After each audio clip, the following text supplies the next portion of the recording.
नमस्कार. चला तर मग आज डेमो लेक्चर बघूया. ॲक्च्युली मी इंग्लिशचे ऑनलाईन ऑफलाईन दोघं बॅचेस घेते, पण वेळेची अरेंजमेंट न होत असल्यामुळे आपण डेमो लेक्चर्स देऊन ज्यांना डेमो लेक्चर्स आवडतील त्यांना रेकॉर्डेड लेक्चर्स पाठवणार आहोत. तर रेकॉर्डेड लेक्चर्सचा एक फायदा असा आहे की तुम्हाला जितक्या वेळेला वाटेल तितक्या वेळेला तुम्ही ते लेक्चर बघू शकतात आणि त्याच्यातून काही तुम्हाला क्वेरीज असतील तर परत परत लेक्चर्स बघून क्वेरी सॉल्व्ह होते आणि परत दर रविवारी आपलं क्वेश्चन आन्सर सेशन होणारच आहे, ज्याच्या थ्रू तुमच्या क्वेरीज आपण लाईव्ह सॉल्व्ह करू शकू. त्याचप्रमाणे आपला व्हॉट्सॲप ग्रुप असेल ज्यावर तुम्ही रोजच्या रोज तुमच्या क्वेरीज टाकू शकतात आणि मी त्या क्वेरीज सॉल्व्ह करणार आहे. तर अशा प्रकारे आपल्या ह्या ऑफलाईन रेकॉर्डेड लेक्चर्सचं शेड्यूल असणार आहे. तर आज मी तुम्हाला एक डेमो लेक्चर फक्त देते आहे की ज्याच्या थ्रू तुम्हाला माझं टीचिंग कसं आहे ते कळेल आणि इफ तुम्हाला जर माझं टीचिंग आवडलं तर you can join my classes. सुरुवातीला खरं तर जेव्हा आपण इंग्लिश स्पीकिंग किंवा कोणतीही भाषा शिकायला सुरुवात करतो तर अतिशय बेसिकपासून ते सुरू करावं लागतं. जसं की नाउन्स, प्रोनाउन्स, नाम, सर्वनाम, वर्ब्स म्हणजे क्रियापदं. पण ते अतिशय बेसिक असल्यामुळे डेमो लेक्चर पुरता मी टेन्सेस म्हणजे काळ हा टॉपिक निवडला आहे. फक्त डेमो लेक्चर पुरता आपण एक टेन्सचा एक डेमो घेणार आहोत. त्यानंतर जेव्हा आपण लेक्चर्स रेकॉर्ड करू तेव्हा आपण अतिशय बेसिक म्हणजे नाउन, नाम, प्रोनाउन, सर्वनाम अशा बेसिक स्टेप्सपासून आपण वर चढत जाणार आहोत आणि पूर्ण वाक्य बनवायला शिकणार आहोत. तर नॉर्मली 3 महिन्यांच्या कोर्समध्ये माझ्याकडे येणारे जे स्टुडंट्स आहेत ते इंग्लिश फ्लुएंटली बोलायला लागतात. ही माझी गॅरंटी आहे. बघा, डेमो लेक्चर्स तुम्हाला आवडलं तर तुम्ही मला तसं कळवालच. चला तर मग डेमो लेक्चरला सुरुवात करूया. डेमो लेक्चरसाठी आपण शिकणार आहोत टेन्सेस म्हणजे काळ. आता काळ म्हणजे काय तर वर्तमान काळ, भूतकाळ, भविष्यकाळ हे काळाचे मुख्य 3 प्रकार असतात. वर्तमान काळ म्हणजे जे आज घडत आहे, आत्ता घडत आहे, आज दिवसभरात जे घडत आहे ते वर्तमान काळ. भूतकाळ काय असतो जे काल घडून गेलेला आहे किंवा आत्ता समजा आत्ता मी रेकॉर्ड लेक्चर जेव्हा शूट करत आहे तर आत्ता संध्याकाळचे 7:30 झालेले आहेत. तर 7:30 वाजायच्या अगोदर ज्या गोष्टी माझ्या आयुष्यात घडून गेलेल्या आहेत त्या सगळ्या पास्ट टेन्समध्ये येतील. 7:30 वाजता आत्ता सध्या जे घडतं आहे ते वर्तमान काळात येईल आणि भविष्यकाळ म्हणजे उद्यापासून जे घडणार आहे ते भविष्य काळात येणार आहे. तर असे हे काळाचे 3 प्रकार असतात, वर्तमान काळ, भूतकाळ आणि भविष्यकाळ. हे झाले मेन 3 प्रकार आणि या 3 प्रकारात सब टॉपिक्स असतात, उपप्रकार असतात, जसं की साधा, चालू, पूर्ण आणि चालू पूर्ण. कोणतीही भाषा असो, मराठी, संस्कृत, इंग्लिश किंवा फॉरेन लँग्वेज या सगळ्यामध्ये इतकेच काळ असतात, यापेक्षा जास्त काळ असूच शकत नाही.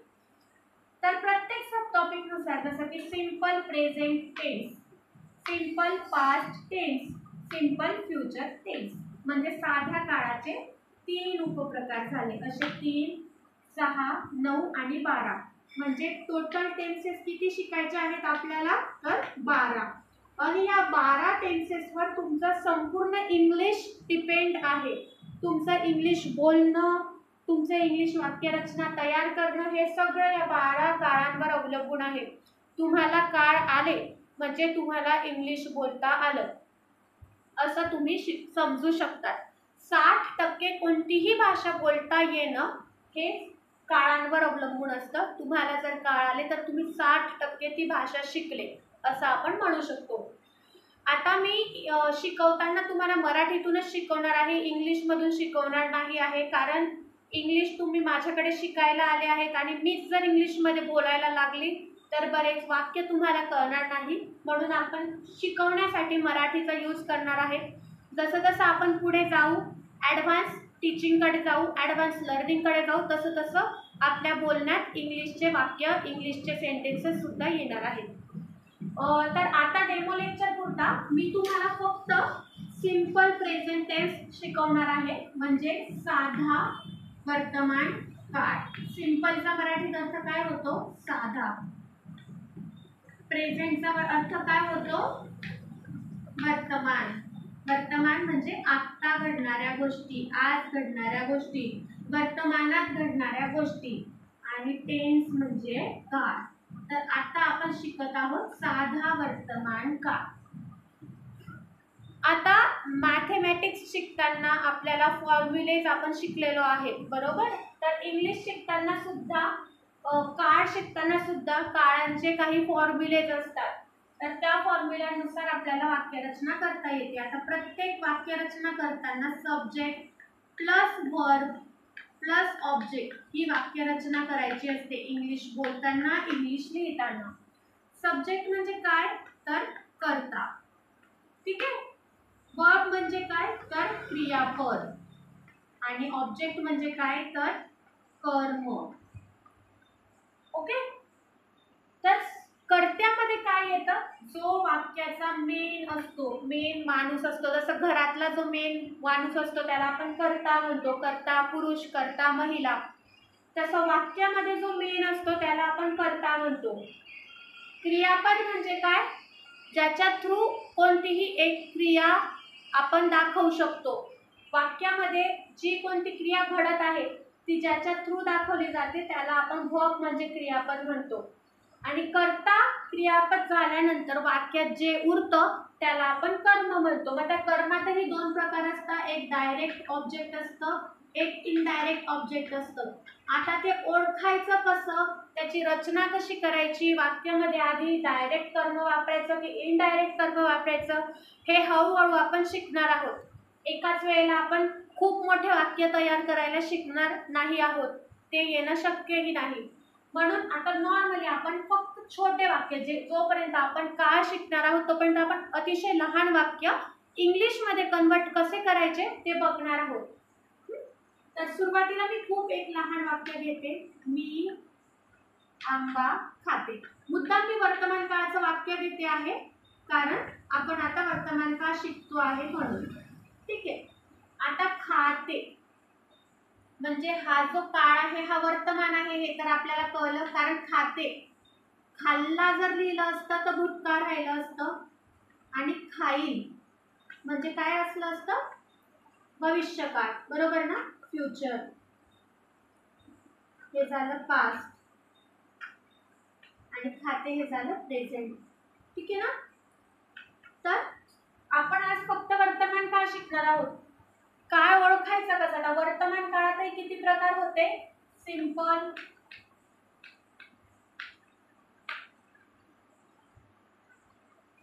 कॉन्टिन्युअस, परफेक्ट आणि परफेक्ट कॉन्टिन्युअस.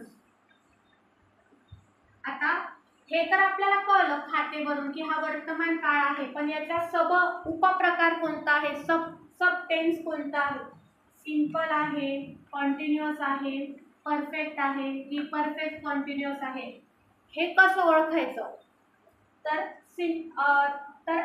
सिंपल प्रेझेंट टेन्स कसं ओळखायचं हे मी तुम्हाला सांगते.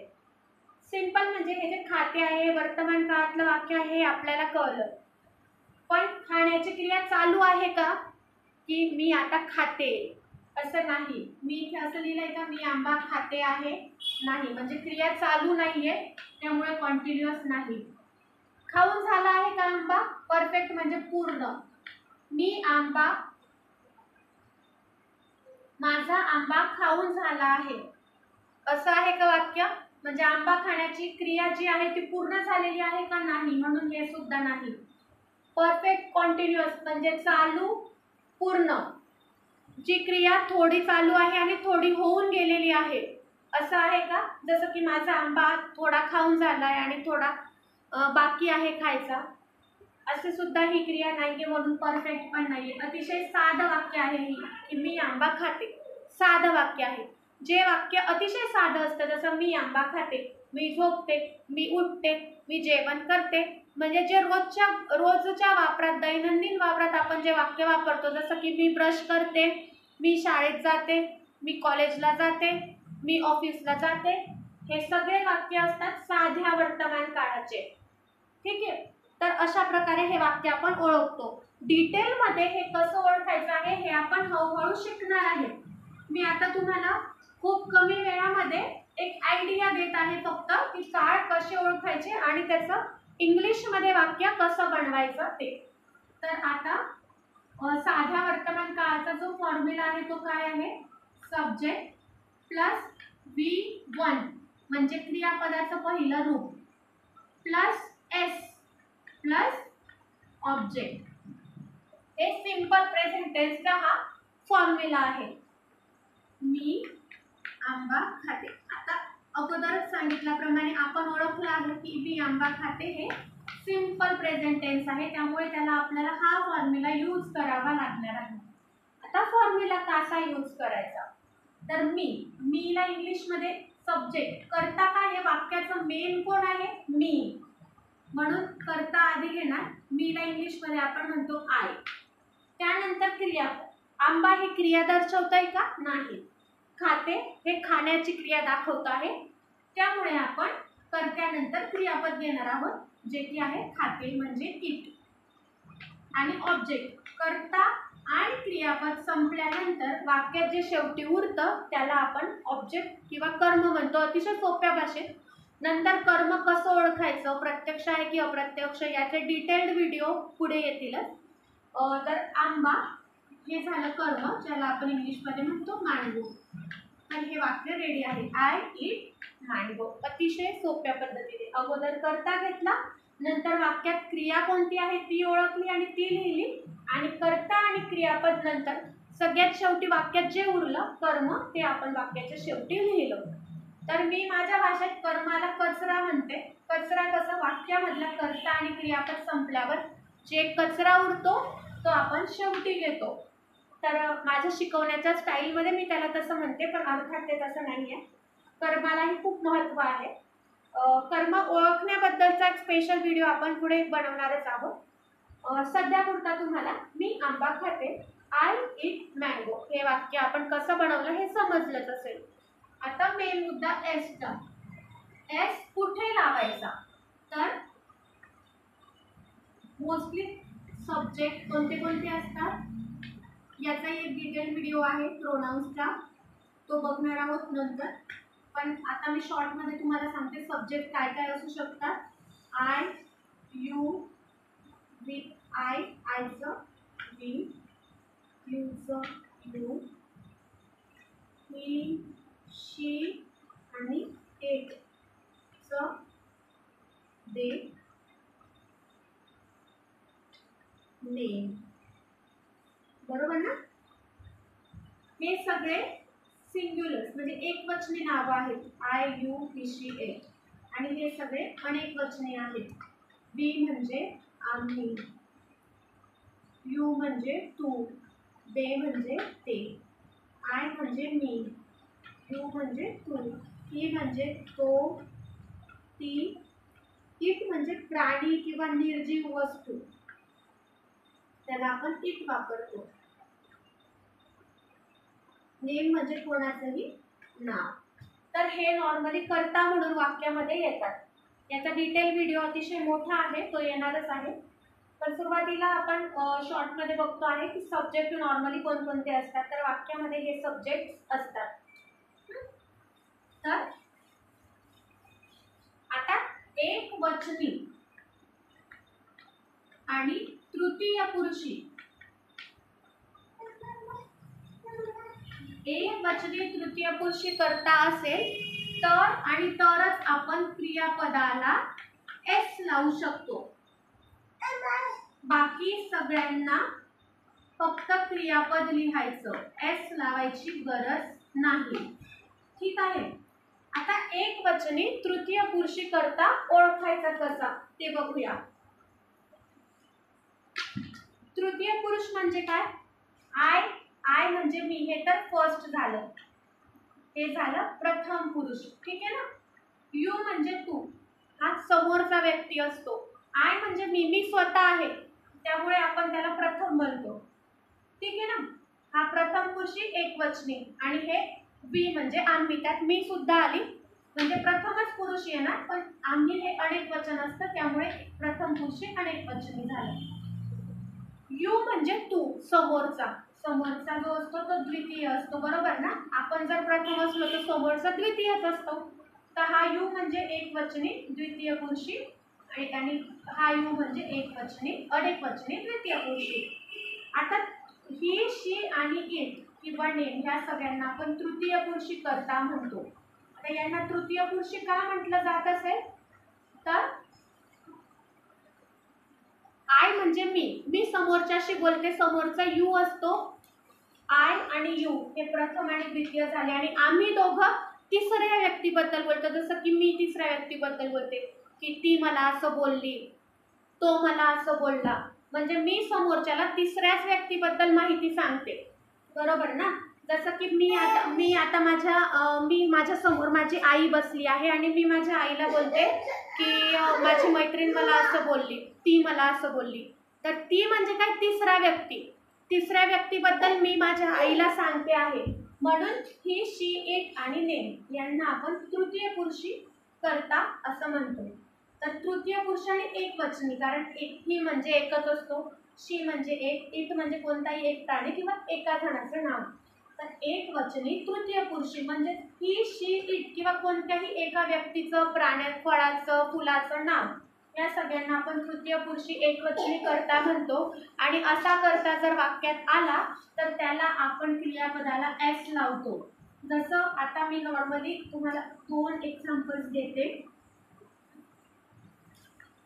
मी आंबा खाते आणि तो आंबा, विराज आजीकडे जा बेटा,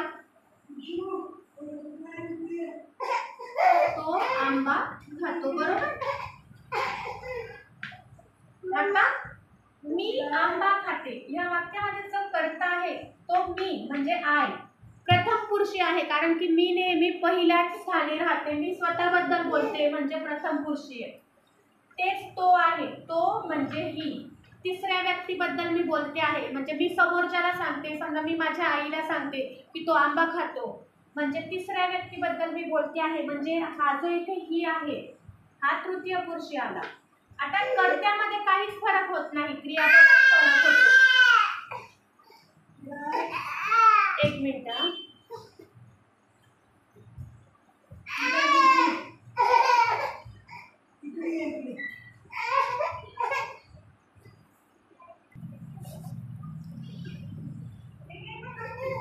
तर तो म्हणजे तृतीय पुरुषी कर्ता, मी समोरच्याशी तिसऱ्या व्यक्तीबद्दल बोलते आहे म्हणून त्याला आपण ही म्हणतो आहे.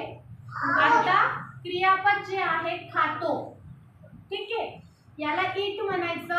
इथे सुद्धा याला आपण ईटच म्हणणार आहे विराज, शरण बेटा.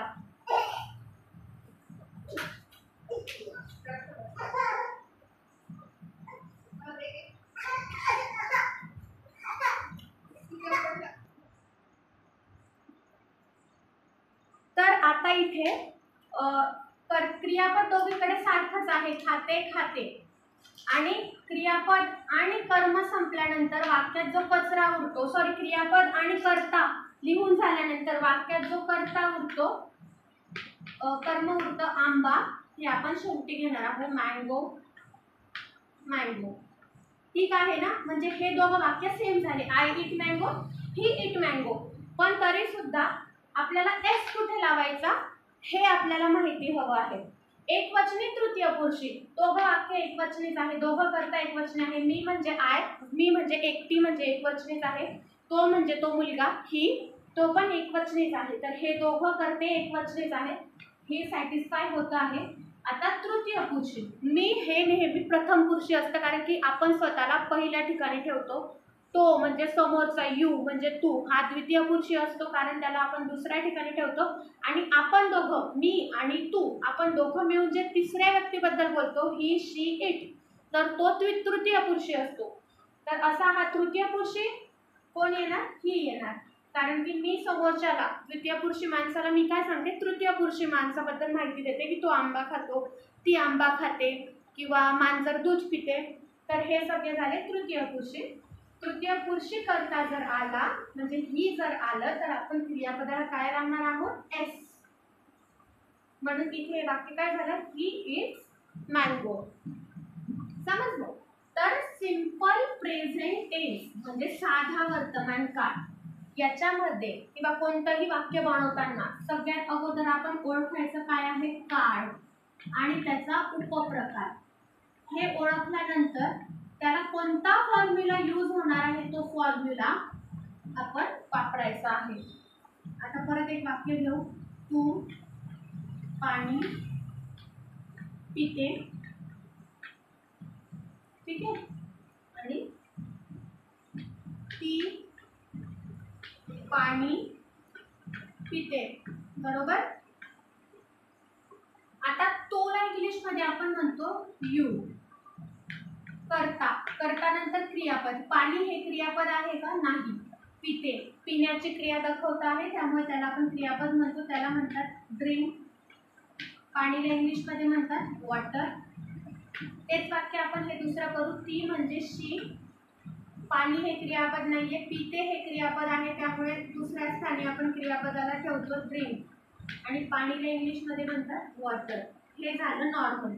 पण याच्यामध्ये आता आपल्याला फॉर्म्युला जोडायचा आहे. फॉर्म्युला फक्त काय सांगतो आपल्याला, क्रियापद प्लस एस जोडायचं. कुठे, तृतीय पुरुषी करता असेल तर, तृतीय पुरुषी आणि एक वचनी करता असेल तरच आपल्याला एस जोडायचा आहे. आता यू म्हणजे तू, जो समोरचा आहे तो द्वितीय पुरुषी आहे त्यामुळे त्याला एस जोडणार नाही, म्हणून हे वाक्य बरोबर. ती म्हणजे तिसरी व्यक्ती. जसं की मी समोरच्याला सांगते की ती पाणी पिते, मी समोरच्याला सांगतोय तो झोपतो, तो उठतो, म्हणजे तो, ती, ते, ही, शी, इट हे जर आलं तर त्याला आपण क्रियापदाला वाक्यामध्ये एस जोडतो. त्यामुळे ह्या वाक्यात आपण ड्रिंकला पुढे काय जोडणार आहोत, एस. आणि हे वाक्य बनणार आहोत शी ड्रिंक्स वॉटर. फरक हा फक्त एसचा आहे, पण त्या एस मुळे बोलताना खूप मोठी चूक होऊ शकते. किंवा तुम्ही जर कोणती स्पर्धा परीक्षा देणार असाल तर त्याच्यामध्ये नुसत्या एस मुळे सुद्धा तुमचे मार्क जाऊ शकतात. तर अशा बारीक बारीक सूचना लक्षात ठेवल्या तर इंग्लिश बोलणं किंवा लिहिणं अतिशय सोपं आहे. सगळ्यात पहिले काळ ओळखला, वर्तमान काळ आहे. उपप्रकार ओळखला की साधा आहे, कारण साधी नॉर्मल क्रिया आहे पाणी पिण्याची, ती पूर्णही झालेली नाही, चालूही नाही, त्यामुळे ती साधी आहे. आणि त्यानंतर आपण तिला फॉर्म्युला लावला. अशा प्रकारे आपण हे वाक्य तयार केलं. आता हे अतिशय छोटं वाक्य आहे, याच्यातूनच आपल्याला मोठे वाक्य बनवायला पण शिकायचे आहे. पण डेमो लेक्चर असल्याने आणि एकाच लेक्चरमध्ये तुमच्यावर खूप जास्त प्रेशर येऊ नये यासाठी मी तुम्हाला हे छोटे छोटे वाक्य शिकवले आहे. त्याच्या छोट्या बारीक गोष्टी लक्षात ठेवायच्या आहेत त्या शिकवल्या आहेत. तर जर तुम्हाला लेक्चर आवडलं असेल तर नक्की कळवा. थँक्यू.